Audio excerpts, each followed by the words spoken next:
सब खुश होके का करी जब सीते जी खुश ना हुई कहा सुता तड़ुए सीता उठो उठो बड़ा गर्मी बा उठो खिसियले में सुतल ना जाला खाली ताकल जाला भगवान इशारा कैले ले सीता कहे नाराज बाड़ू भाई सब लोग खुश बा गांव भर मिठाई बटात बा बाजा बजता केहू नाचता केहू गावता मस्ती लेता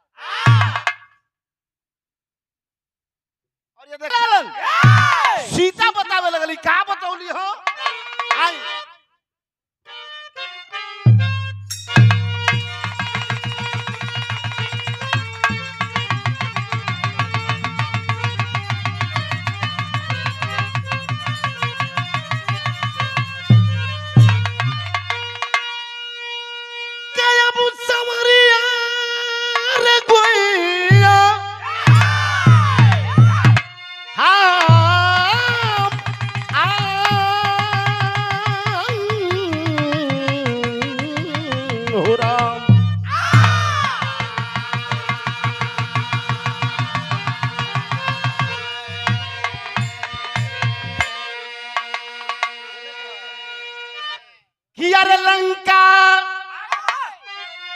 कि अरे लंका विजय कर राम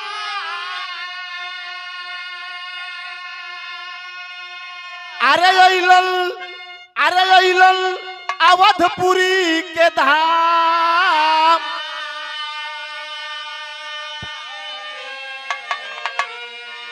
एक दिन कही जानकी रघुबर से दिल थाम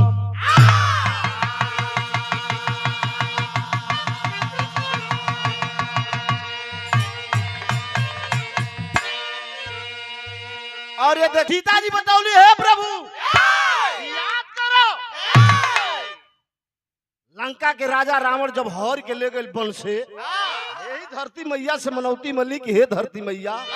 कुशल से अयोध्या के धरती पर आ जाए तब 5 ब्राह्मण के भोजन कराई भगवान कहला चुप 5 ब्राह्मण के भोजन करई हो लगल पासे आज तक एगो ब्राह्मण के भोजन ना करा पौली तू 5 ब्राह्मण के भोजन कराइबू सीता जी कहली हे प्रभु 5 नहीं अगर जो 500 लेबो हम भोजन करावे के हिम्मत रखत हई भगवान कहला घमंड हो गई कहलस हां सीता जी कहली कि हां घमंड हो गए तू जा ले आओ लेकिन भाव लगल है कि कव्वाली के ठोड़ा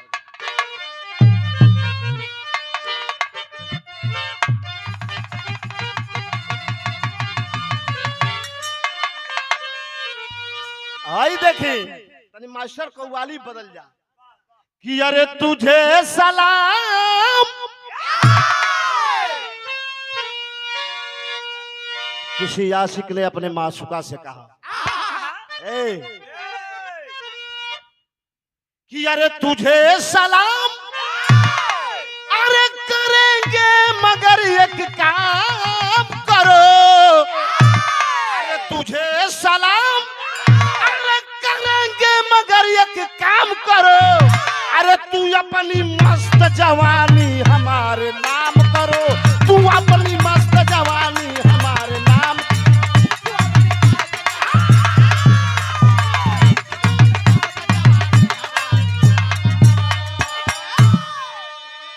लेकिन कवि ने भाव लिखा है वीर भाव देशभक्ति भाव हो कि अरे धरा के गोद में पाकिस्तान का अत्याचार चरम सीमा पर है आज दिन बमबारी होती है लेकिन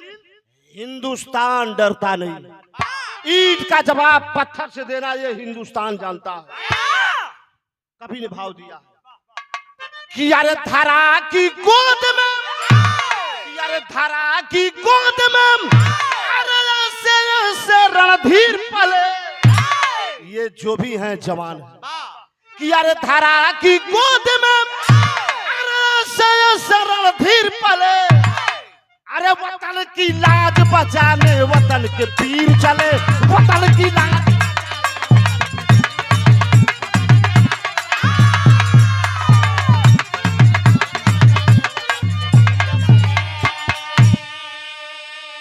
वतन की लाज बचाने वतन के वीर चले। लेकिन एक लाइन कवि ने और लिखा है कि अरे चढ़ा दो सूलीम, अरे चढ़ा दो सूलीम, अरे गले डाल दे जंजीर भले, अरे चढ़ा दो सूलीम, अरे गले डाल दे जंजीर भले। वतन की लाज बचाने वतन के वीर चले, वतन की लाज बचाने।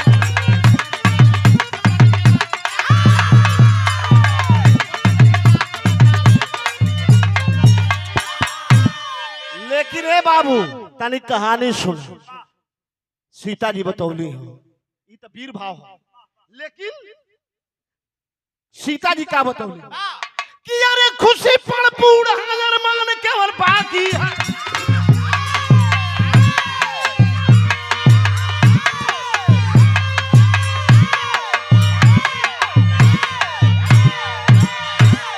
सही है, खुशी पर पूरा हजार मान केवल बाकी है, अयोध्या हंस रही सम्मान केवल बाकी है। सिया की बात जब पिया के दिल पर वेश किया, लहरते जिस्म में जैसा कोई संदेश दिया। कहे भगवान पहले एक विप्र खाएगा, कहे भगवान पहले एक विप्र खाएगा। चार ब्राह्मणों को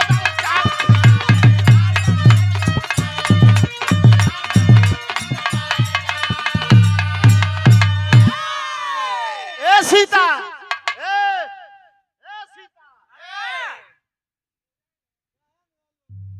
पहले एगो के खिया लो तब चार गो के न्योता दियो। सीता जी कहली कि तू कोई कि ना जाके ले वो भाई,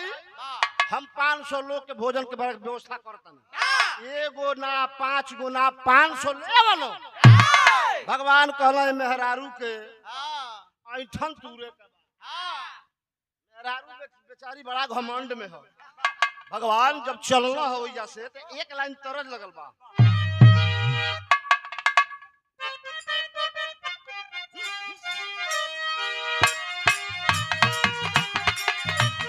भाई देखी तरज ये पहले के जमाने के तरज हो, आज के तबा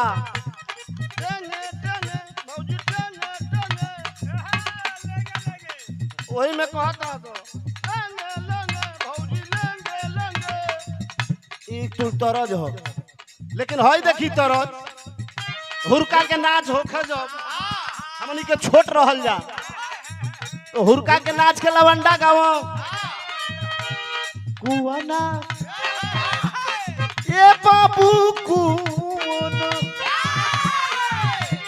कुआना पायली पनिहार न कुआना उमरा तयाव।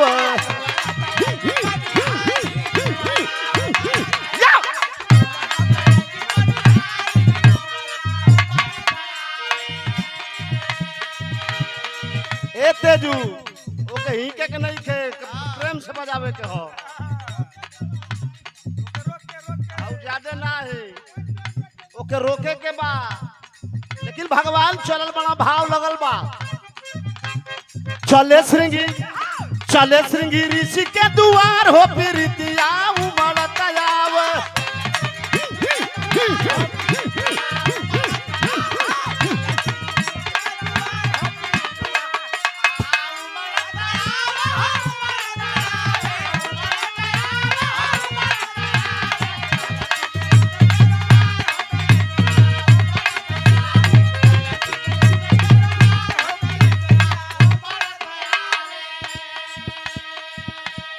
कहाँ गइलन भगवान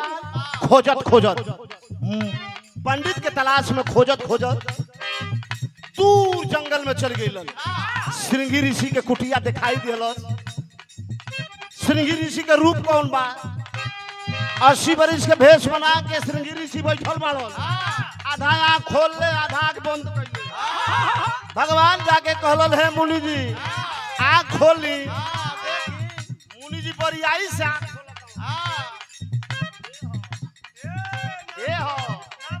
देखल हो जे साक्षात भगवान हमरे कुटिया पर प्रस्थान कैले बनल। श्रृंगी ऋषि हाथ जोड़ के खड़ा हो गइलन, पूछे लगलन अखिल प्रभु कैसे आइल बनी? भगवान बतावो तड़न सीता जी कर मुनि राउर भोजनवा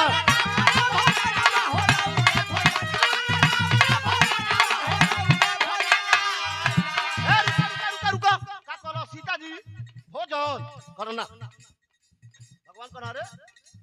हमार बात नहीं खो मानो ना जेब खाए ना जाए याद करो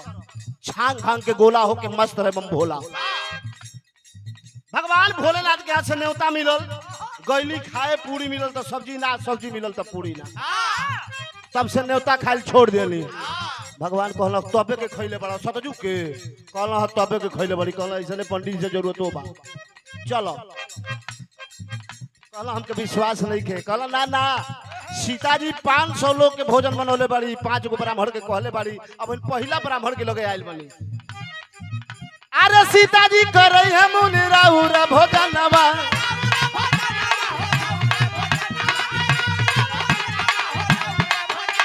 क्या बात है तैया श्रृंगेरी से भैला तैयार हो प्रीतिया उमड़ तैयाव श्रृंगेरी से भैला तैयार हो प्रीतिया उमड़ तैयाव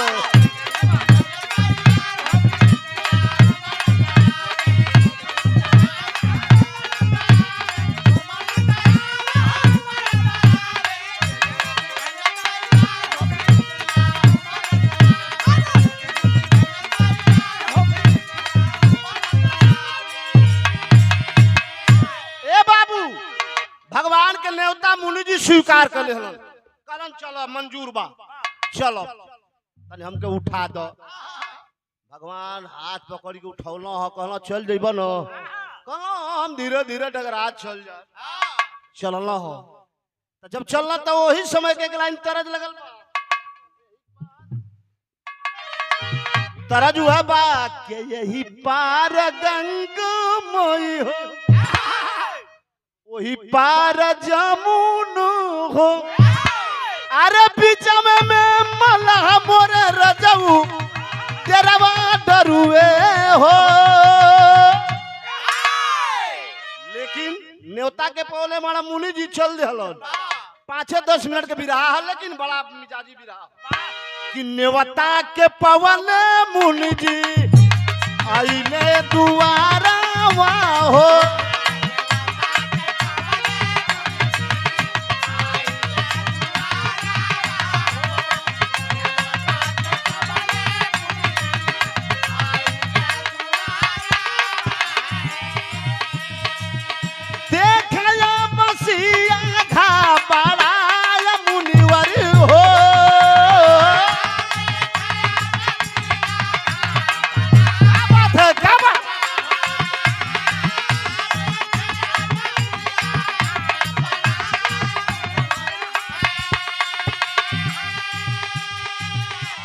ए बाबू भगवान ओहरे बड़ा मुनि जी चल दिल डंटा लेके ठेघत जब जइल हो अयोध्या में पहुंचल भगवान राम के दरवाजे पर जब पहुंचल हाँ सीता जी देखली कहली कि अरे बाप रे बाप ऐसा मुअलासी पंडित धैले आवत हो इके तना खई हो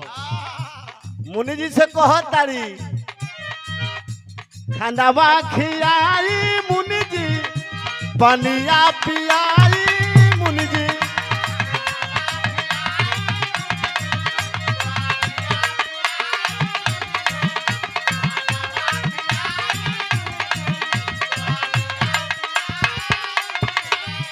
भगवान से उहरे बड़ो लेकिन मुनि जी से सीता जी कहत रे भैया ए भैया सीता जी कहत रे मुनि जी भोजन करे आइल बनी कहलो हां हां आइल बनी पानी पिया दी के कठै भोजने करा दे मुनि जी कहलो कि देखो हम पानी ना पियब हमें भूख लगल है हमके खाना खिया दो सीता जी ले आके कम्बल बिछौली है आसन लगौली हो आसन लगा के मुनि जी अपन कमंडल लेके ओइ आसन पर बैठ गइलन आज हम बैठ गइल तो सीता जी सोचत तारी कि चलो एगो पत्तल ले आई एक परात पूरी ले आई एक बाल्टी सब्जी ले आई खा के चल जी लेकिन भाव लगल बा मास्टर तेरी के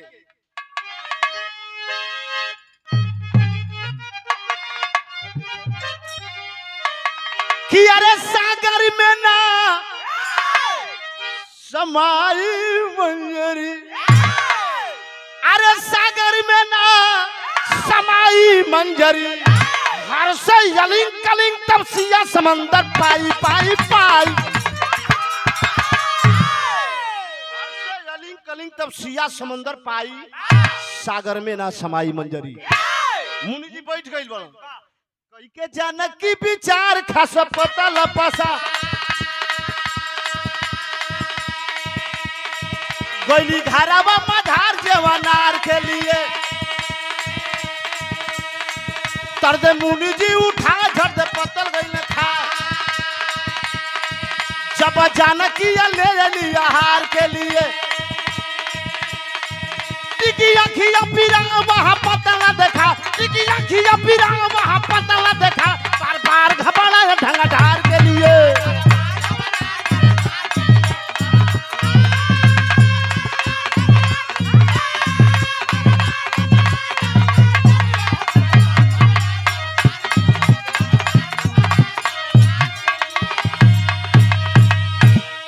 मुनि जी की लगे एगो पत्तल ले आके धइले बाड़ी आ धो के सोचली परात के पूरी बल्टी के सब्जी ले आई मात्र ये सेकंडो ना बीतल परोर के पानी मरला है कमंडल से पत्तल गायब हो गई। सीता जी एक बार पूरी एक बल्टी सब्जी ले आके धइले बाड़ी कहली क्या आई हम आई पत्तल का हो गई ना कोनो हवा बहल ना कोनो बकरी आई अच्छा जना थे भूखाइल ढेर बड़ा पत्तलवे चबात रहा बल्टिया के सब्जिया धो के पुड़िया धो के सोचली है कि एक बंडल पत्तल ले आई एक बंडल पत्तल ले ली तो ले पानी मरोड़ के फेर मर ले बाड़न परात सहित पूरी गाय बल्टी सहित सब्जी गाय अब इनका तो धोखा जो जीव हो गया आई तो सब खाता ये दादा।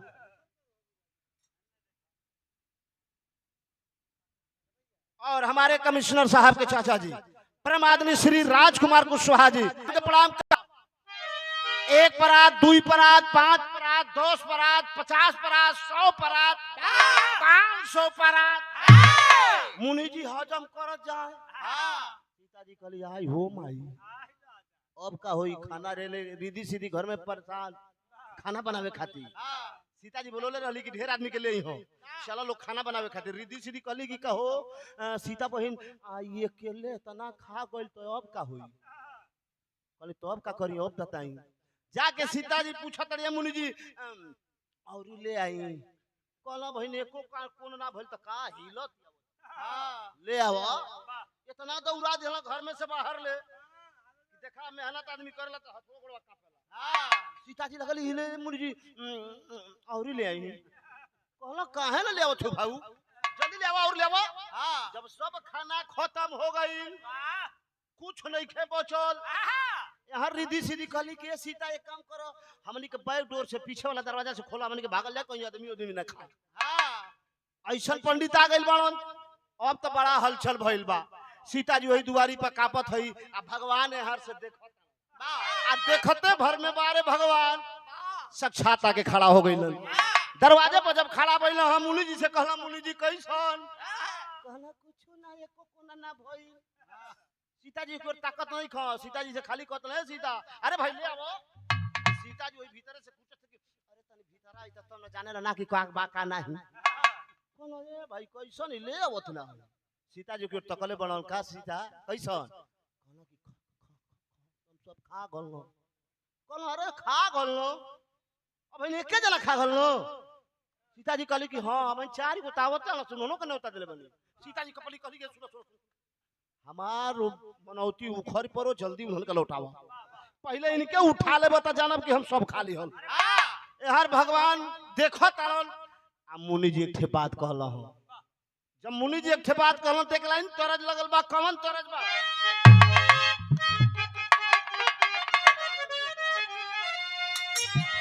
वह तरज भाई बलेसर चचा के गीत हो ही का पूरी सब्जी बॉल भर ही को ओने ऊ हरान मना तोहरे खैला से नहीं हरान हो ओहर मुनि जी से ऊ हरान है सीता आ तोहरे खैला से राम हरान हो अरे राम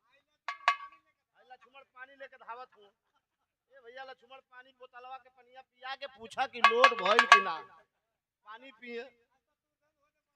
ए बाबू ई बलेसर से जाके गीत लगल बा उहा गीत बा कि अरे भाई ससुर हर जाई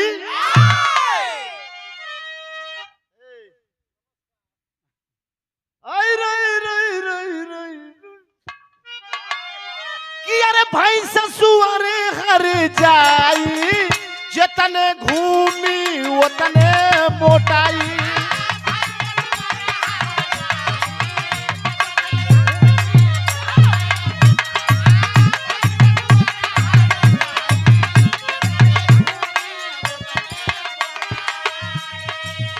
लेकिन है विरह के बाद सुनी भगवान नाराज बनल सीता पर नाराज बनल का हो सीता अयोध्या के आज मर्यादा खत्म कर दिलू राम जी कहलन गुसियाई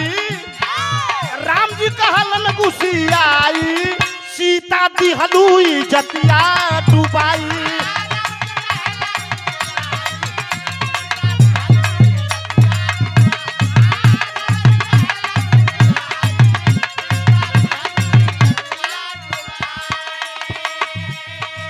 सीता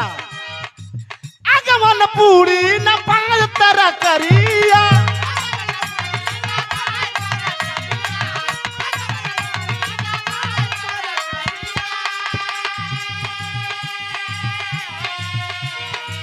खाली जनात बाटे मुनि के पतरिया हो मुनि के पतरिया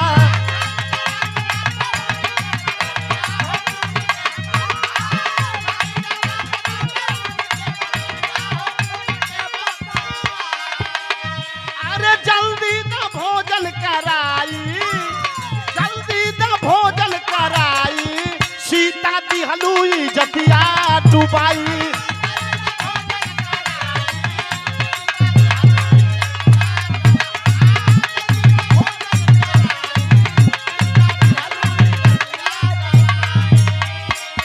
भगवान इशारा पर इशारा करत हूँ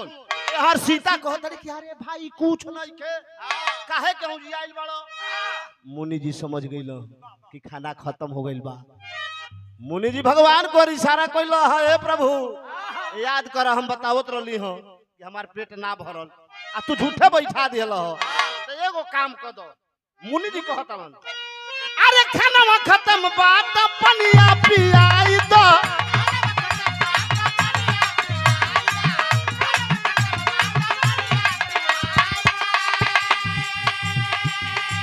दक्षिणा तू दे के घरे पहुंचाई दा घरे पहुंचाई दा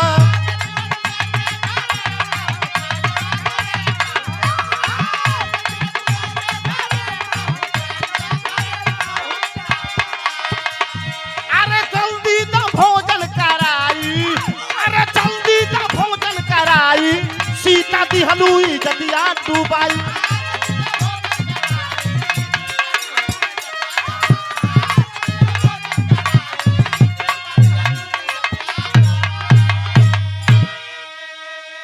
सीता जी हाथ उठा देली आ जब हाथ उठा देली हो भगवान कहला कि बतावा हो 4 गो के लौटा दी कि बुलाई सीता जी कहली कि अब हम ही के लेके खिया दो ये नहीं खाऊं उठत तो हम का करी भगवान से मुनि जी कहलन कि हे प्रभु आखिर खाना खा खिया दी हलो मान गेली कि खाना खिया दी हलो कम से कम पानी तो पिया दो सीता जी कहली के सुनो ई कई कुंटल भोजन कइले मनो आ को कुंटल पानी पिहा में कोनो दूर आई ई के पनिया ले आई हमसे पानी ओनी आई होई ना भगवान कहलन ते सीता अब का होई कैसे उठावल जाई मुनि जी बैठल बाड़न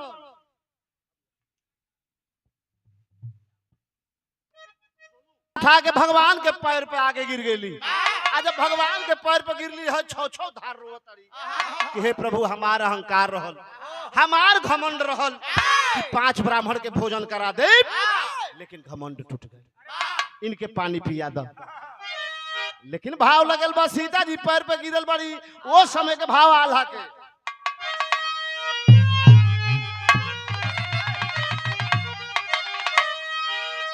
आई देखा हमारे स्वर्गीय रामदेव गुरु गांव में आल्हा के लेकिन हम पर उससे चाहते हैं कि अरे कौन रे चिड़ैया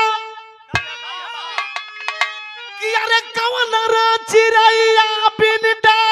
या नमा के उड़ी हो गई।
हाय हाय रे अल्लाह रहे आज के अल्लाह में, पहले के अल्लाह में जब बारात आवे जनवासा के समय खलीफा लोग चल दे अल्लाह गांव में तनी हो पुरन किला भैया वह जो देत रहा पहले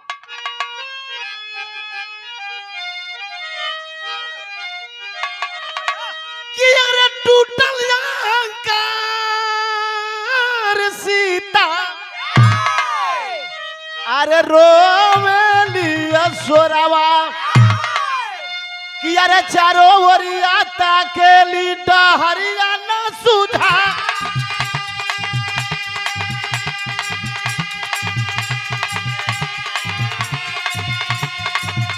अब सगरी नजर अब देखे प्रभु ज्ञानिया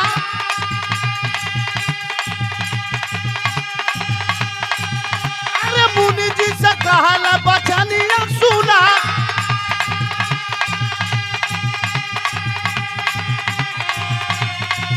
तब सोचत तब बोले प्रभु ज्ञानिया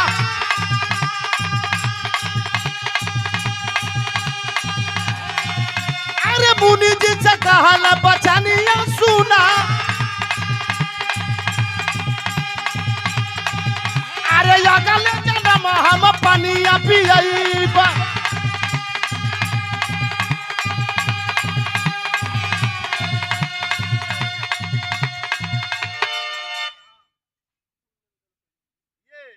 आदरणीय शासना प्रधान जी ये आपकी ओर से कैसन अयोध्या के ये नियम है खाना की आज पानी पीबो काल आज पानी पिया दा कल ना कुछ ऐसने बात है कि तो के अगला जन्म में हम पानी पियाए भगवान इशारा करता कि अरे अगला जन्म हम पानी पियाई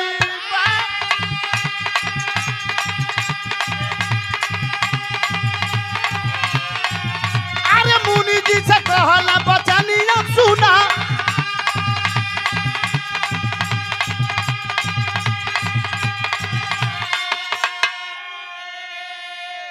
ए बाबू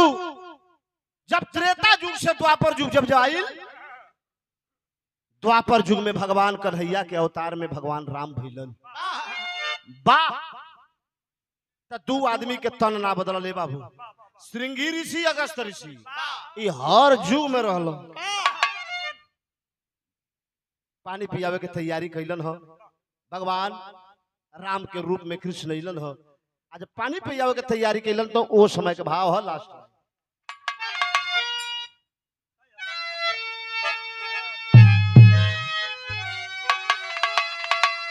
कि अरे मुस्कुरा मुनिवर से बोला रघुबर ज्ञानिया के द्वापर जुगवा में चल के हम पियबे पनिया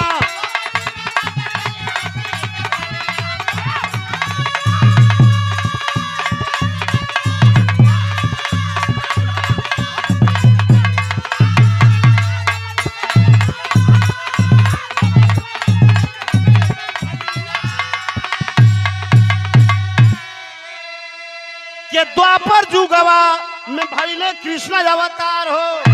आ ग्वाल बाल संग खेला कैले मुरार हो बार भगवान कृष्ण द्वापर जुग जब आइल तो वह भगवान कन्हैया इंद्र के पूजा छोड़वा के गोवर्धन पहाड़ के पूजा करवावे लगल आ आ जब गोवर्धन पहाड़ के पूजा करवलन हो तो इंद्र भगवान नाराज भइल। अरे हमारी आगे गोवर्धन पहाड़ के पूजा करावतन पानी बरसाई। इंद्र भगवान इतना नाराज भइलन, इतना नाराज भइलन, इतना पानी बरसौलो पूरा घर ग्वाल बाल के गिरे लागल। गैया बछड़ुआ सब पानी पानी में भागे लगली। यही कानी अंगुली पर प्रमाण मिलल होई, रउआ सब देखले हो। वृंदावन में जाए, मथुरा में जाए, यही गोवर्धन पहाड़ के कानी अंगुली पे उठौलन हो आ पूरा ग्वाल बालन के बचौलन आ मुरलिया से इशारा कैलन, हे मुरली जाके बोलिया अगले जन्म के जनवादा हम मुनि जी पनिया पी ले। यही खातिर नाराज कैले बनी इंद्र भगवान के। प्रमाण मिलल श्रृंगी ऋषि अइलन हो। आ जब श्रृंगी ऋषि अइलन एक चुरुआ पानी उठौलन आ पूरा पनिये पी के सुखा गल। भगवान पूछलन तोहार मनौती पूरा भइल कि ना? कहला हाँ संतुष्टि मिल गई। जा जा हमार संतुष्टि मिल गई, संतुष्टि मिल गई। वही समय के भाव हो के गुरु बिहारी गुरु गणेश मुनिवर गोकुल में आए।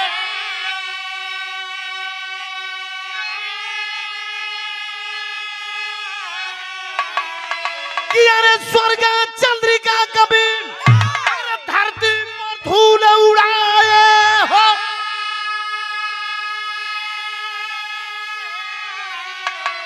कि अरे सागर में ना समाई मंजरी, कि अरे सागर में ना समाई मंजरी। लिखते प्यार लाल वो नारायण से हाथ मिलाई, सागर में ना समाई मंजरी।